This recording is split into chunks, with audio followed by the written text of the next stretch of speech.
تواضع ہے. میں ڈاکٹر صاحب سے 2 دفعہ ملا ہوں تو میں نے ان کو بالکل ایک سادہ سا انسان پایا, نارمل, کوئی پھوں پھاں نہیں ہے. ہم جب جا کے بیٹھے تو بار بار خود ہی چائے لا کے پیش کر رہے ہیں, خود ہی کھجور, کبھی کھجور آ رہی ہے, کبھی چھوارے آ رہے ہیں, کبھی مٹھائی آ رہی ہے, کھائیں کھائیں. اور 2-2.5 گھنٹے ہم ہی اٹھے ہیں اکرام میں, ڈاکٹر صاحب بیٹھے رہے ہیں, حالانکہ بہت مصروف آدمی ہیں. تو وائٹ کلر کا کرتا شلوار, وہ کہتے ہیں یہ جو میں پینٹ شرٹ پہنتا ہوں نا, یہ بین الاقوامی یہ لباس ہے, یہ ریکوائرمنٹ ہے. وہ شلوار قمیض میں غیر مسلموں کو بندہ سمجھ میں آتا ہی نہیں ہے, لیکن نارمل ان کا ڈریس ہے کرتا شلوار. شلوار ماشاءاللہ آدھی پنڈلی تک, چائنا والی جالیوں والی ٹوپی پہنی ہوتی ہے, بالکل جیسے ایک سیدھے سادہ ایک مسلمان کا لباس ہوتا ہے, کوئی پھوں پھاں نہیں ہے. تو محنت ہے, کام کو ہدف بنایا ہوا ہے انہوں نے. اچھا, ایک بڑی خاندانی بات انہوں نے یہ کی, ان کا چونکہ ویژن ہے نا, جس آدمی کا ویژن نہیں ہوتا وہ کہتا ہے بس دنیا میں جو کچھ کرنا ہے نا کر آ کے نکل لو, بات کی دیکھی جائے گی. انہوں نے اپنے پروگرام کی ریکارڈنگ کے لیے کروڑوں روپے کے کیمرے خریدے ہیں کہ ان سے بہت ہائی ریزولیشن کی ویڈیو بنے جو اگلے 50 سال میں دنیا دیکھے گی. کیونکہ جو اس آج کل جو کیمروں کی جو ویڈیوز بن رہی ہیں نا, ٹیکنالوجی اتنی تیزی سے ترقی کر رہی ہے کہ یہ ویڈیو 50 سال بعد نہیں. تو انہوں نے کہا میں ایسا کام کرنے والا ہوں کہ انویسٹمنٹ تو ٹھیک ٹھاک ہو گئی ہے کروڑوں روپے کی, لیکن یہ ویڈیوز 50 سال کے بعد لوگ دیکھیں. کون سی ویڈیوز, یہ بھی سن لیں.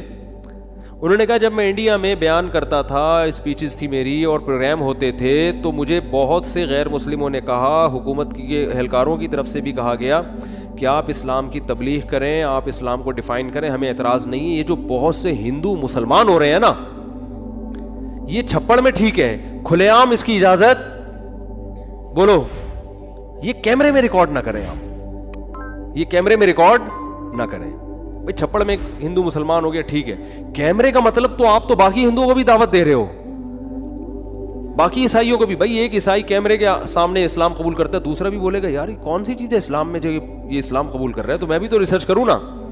تو ڈاکٹر صاحب کہتے ہیں کہ میں اس پہ ایگری نہیں ہوا. میں نے کہا پورے 2 گھنٹے کی تقریر یا پروگرام ایک طرف, ایک غیر مسلم جو اسلام قبول کر رہا ہے اس سے جو موٹیویشن مل رہی ہے دوسروں کو, وہ ایک طرف. لہذا انہوں نے کہا یہ مناظر آج سے جب 50 سال بعد دیکھے جائیں گے نا ان بھاری بھرکم کیمروں سے,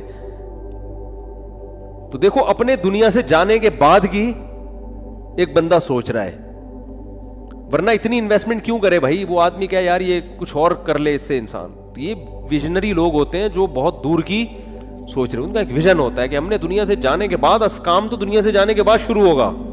اچھا, ڈاکٹر ذاکر نائک, دیکھو ہر آدمی کی اپنی فیلڈ ہے, کسی کو کسی کی وجہ سے ملامت. بعض لوگ کیا کر رہے ہوتے ہیں, ڈاکٹر ذاکر نائک ایسے ان مولویوں کو دیکھو کیا کر رہے ہیں, ابے تم نے یہ پخ لگانے کی کیا ضرورت ہے تمہیں. وہ مولوی بیچارہ مسجد میں اپنا کام کر رہا ہے.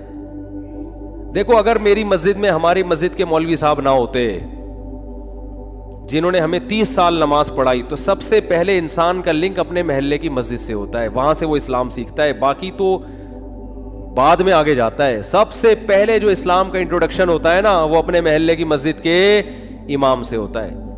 تو اگر کسی نے آپ کو نورانی قاعدہ بچپن میں پڑھا دیا یا آپ کو نماز پڑھا دی تو وہ بھی کم نہیں ہے. تو کسی کی تعریف میں کسی دوسرے کو نیچا مت دکھاؤ. ایک صاحب کہنے لگا ابے یہ اتنے مولانا کیا کر رہے ہیں, یہ مولویوں کو دیکھو, کوئی مفتی اعظم بنا ہوا ہے, کوئی کیا بنا ہوا ہے, کام تو ڈاکٹر ذاکر نائک کر رہے ہیں. میں نے کہا یقیناً کر رہے ہیں. حضرت مفتی تقی عثمانی صاحب کی کتابیں جو عیسائیت پر ہیں, ڈاکٹر ذاکر نائک نے وہ کتابیں پڑھی ہیں اور وہ خود بھی معترف بھی ہیں اس کے. تو وہ کتابیں نہ ہوتی تو ان کا کام کیا ہو جاتا. بھائی جو تحقیق اب پیش کی جا رہی ہے یہ تحقیق نہیں تھوڑی ہے, تو تحقیق پہلے علماء کر چکے ہیں. اب تو ان کا حافظہ ہے کہ اس تحقیق کو لوگوں کے سامنے لانا. کچھ چیزوں میں تحقیق کی, بہت ساری تو پرانی ہے. اور حضرت مفتی تقی عثمانی صاحب نے جو کچھ عیسائیت پہ اتنا زبردست کام کیا, اس میں مولانا حبیب کیرانوی جو ہندوستان کے بہت بڑے عالم تھے دیوبند کے, ان کا بہت بڑا دخل ہے, ان کی بہت ساری عیسائیت پہ ان کی ریسرچ ہے. تو یہ سب ایک دوسرے سے سلسلہ جڑا ہوا ہوتا ہے. ایسا نہیں ہوتا کہ ایک آدمی ایک دم آج اٹھ کے آئے اور کام ہو. پیچھے اس کے طیب اردگان جو آج اسلامی ہیرو بنا ہوا ہے, تو یہ طیب اردگان نہیں ہے, اس سے پیچھے اس کے اسلاف گزرے ہیں جنہوں نے ایک بنیاد رکھی تھی کہ ترکی میں اس طرح سے انقلاب لے کر آنا ہے. اس انقلاب سے پیدا ہونے والے ہزاروں فردوں میں سے ایک فرد کیا ہے؟ طیب اردگان ہے. ورنہ ایک آدمی سے تھوڑی ہوتا ہے. ایک طیب اردگان اکیلا اٹھ کے آ گیا, باقی کوئی بھی نہیں ہے تو کچھ بھی نہیں ہوگا.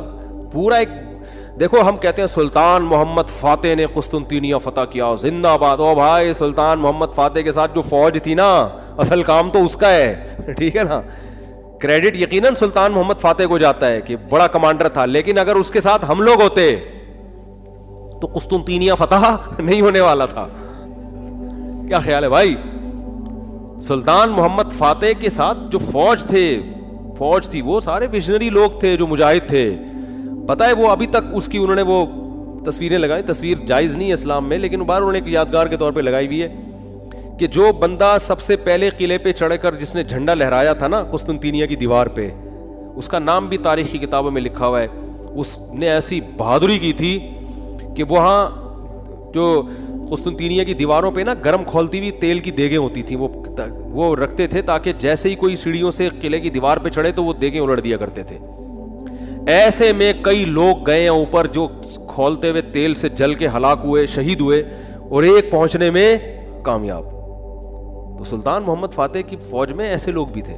پھر وہ جب گیا ہے نا, اس نے جا کے جو جھنڈا لایا ہے اسلام کا, اور فوراً اس کے, کیونکہ وہ تو بالکل نمایاں ہو گیا نا, اس کو پتا تھا یقینی شہادت ہے, لیکن جھنڈا تو لگاؤ جا کے, مر جاؤ گے تو کیا ہو جائے گا. اس نے جا کے جھنڈا گاڑا ہے, درجنوں پہلے شہید ہو چکے ہیں, یہ جا کے گیا, اس نے جھنڈا گاڑا ہے اور اس کے فوراً تیر آ کے لگا, یہ شہید ہو گیا. لیکن جو عیسائیوں کا حاکم تھا نا, اس نے کہا کہ یار ایسی کی تیسی اس جگہ آ کے بندہ جھنڈا لگا کے چلا گیا, تو اس میں پھر ان کا جو ان کا بادشاہ تھا نا وہ بوکھلا کے باہر نکلا ہے. اور بعض کتابوں میں اس نے خودکشی کر لی, بعض میں کہا اس نے پتہ نہیں کیا کیا, چھلانگ مار کے ہلاک کر دیا. واللہ وجہ اوسان خطا ہو گئے اس کے کہ یار یہاں تک پہنچ گئے. اب اس سے موٹیویشن ملی دوسروں کو. اب وہ سارے ویژنری لوگ تھے, اگر وہ ایسے ہوتے کہتے یہ تو خودکشی کر لی ہے, تیر آگے لگ گیا, ہم تو نکلے یار, اب یہ کوئی جنگ ہے. سارے وہ تو, اور اس کے لیے پورا ایک جو ہے نا ویژن ہوتا ہے, بہت پہلے سے اس کی پلاننگ ہوتی ہے. تو ڈاکٹر ذاکر نائک تو ہمارے سر آنکھوں پہ بھائی, تو ہر آدمی کی اپنی فیلڈ ہے بھائی, لیکن جو کام ہے وہ تو ہے نا, وہ تو ماننا پڑے گا. جو آدمی جو کام کر رہا ہے اس کو اپریشیٹ کرنا چاہیے. وہ خاندانی, ہمارے ہاں منفی سوچ بہت ہے, جو اچھا کر رہا ہے اس میں کیڑے نکالو کیونکہ آپ کی پارٹی کا نہیں ہے. ڈاکٹر ذاکر نائک کے لوگوں نے پتہ نہیں کیا کیا, ملحد اور پتہ نہیں کیا کیا کہہ دیا, چونکہ کچھ مسلکی اختلاف آ رہا تھا.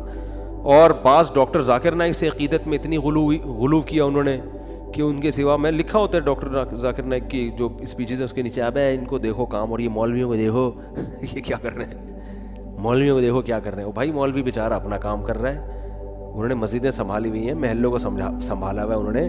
جو مسلمان ہو رہے ہیں ان کو تو انہوں نے ہی سنبھالا ہوا ہے نا.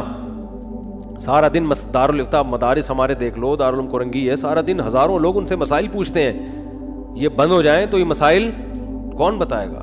تو ہر آدمی اپنا کام کر رہا ہے, جو برا کر رہا ہے اس کو بولو یہ غلط کام ہے, جو اچھا کر رہا ہے اس کو بولو کیا کر رہا ہے بھائی, ہٹو بچوں.